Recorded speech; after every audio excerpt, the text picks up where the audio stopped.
Now, Channel 8 Eyewitness News, sports.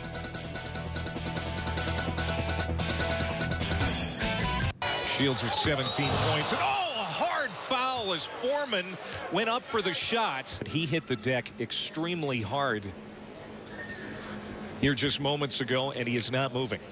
And now being wheeled away on a stretcher.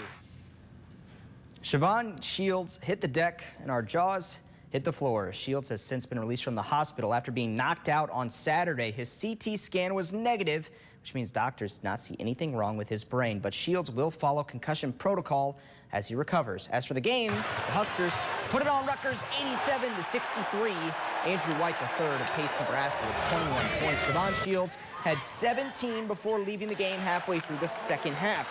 The Huskers say it was tough to see their captain out cold. He didn't move because we told him not to move.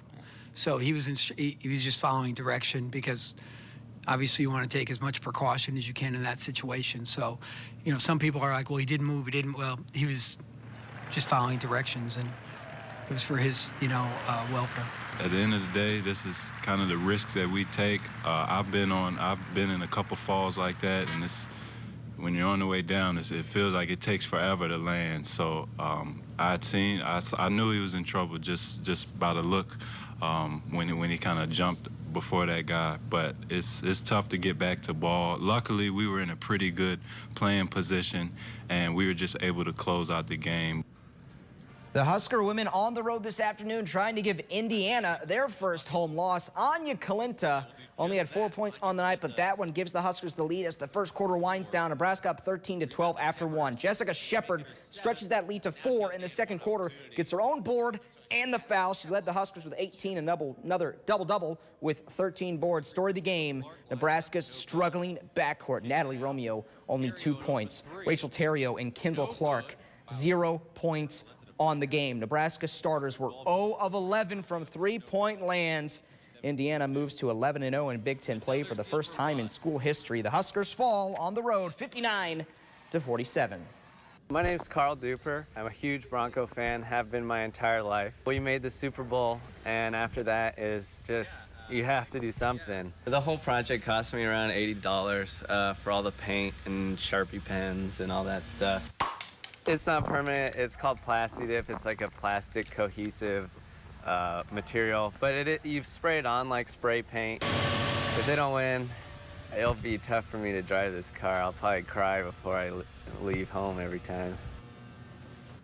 We put together that story 2 years ago, the last time the Broncos made the Super Bowl. Colorado native Carl Duper was a senior at Union College here in Lincoln. He put his Bronco pride all over his ride, and then Denver lost 43-8 to the Seahawks, one of the most lopsided losses in Super Bowl history. To his credit, he says he left the car decked out for about a month. The paint wasn't permanent, and he probably wishes the loss wasn't either. Carl's Broncos get a do-over tonight. Carolina and Denver, Super Bowl 50. Former Husker quarterback Clete Blakeman handling the coin toss. Flashback to the NFC divisional round. Blakeman flips the coin. It doesn't flip. Flashback to today. He lets Joe Montana handle it. Well done by the Norfolk native, now head official in Super Bowl 50. First quarter, Von Miller strip. Malik Jackson falls on it in the end zone. Broncos go up by 10. Miller won the Super Bowl MVP. He had 2.5 sacks and forced 2 fumbles that led to scores. Broncos go on to win 24-10. Peyton Manning, first quarterback to reach 200 wins. And if he wants to ride off into the sunset, this would be the time. So, Peyton, is this your final game for your career? You know, I'll take some time to reflect. I got a couple of priorities first. I want to go kiss my wife and my kids. I want to go, hug my family. I'm going to drink a lot of Budweiser tonight, Tracy, and I promise you that. And so I'm going to take care of those things first, and definitely going to say a little prayer and thank the man upstairs for this great opportunity, and I'm just very grateful. Husker football recently inked 21 players to the 2016 recruiting class, and they're adding 2 transfers to the roster. None of those players, though, came from Texas. It's the first time since 1983 the Huskers did not bring in a player from the Lone Star State, which wasn't the plan for Mike Riley. I think we should get a guy or two You know, I'd like to keep that going in California. I don't know if we'll get 4, you know, but we'll get a couple guys there and a couple guys in Texas. And Louisiana has appeared to be now pretty darn good for us, so we're going to stay there. And Florida is the same way. So, you know, I think that yes, it balanced out nicely for us. But yes, we want to be relevant in Texas for sure. Former Husker Zaire Anderson is a Super Bowl champion. He's the 23rd straight Husker to be on a Super Bowl team. He's on the Broncos practice squad, was recently a linebacker here at Nebraska. Broncos, Super Bowl champs. Your time to gloat. Here you go.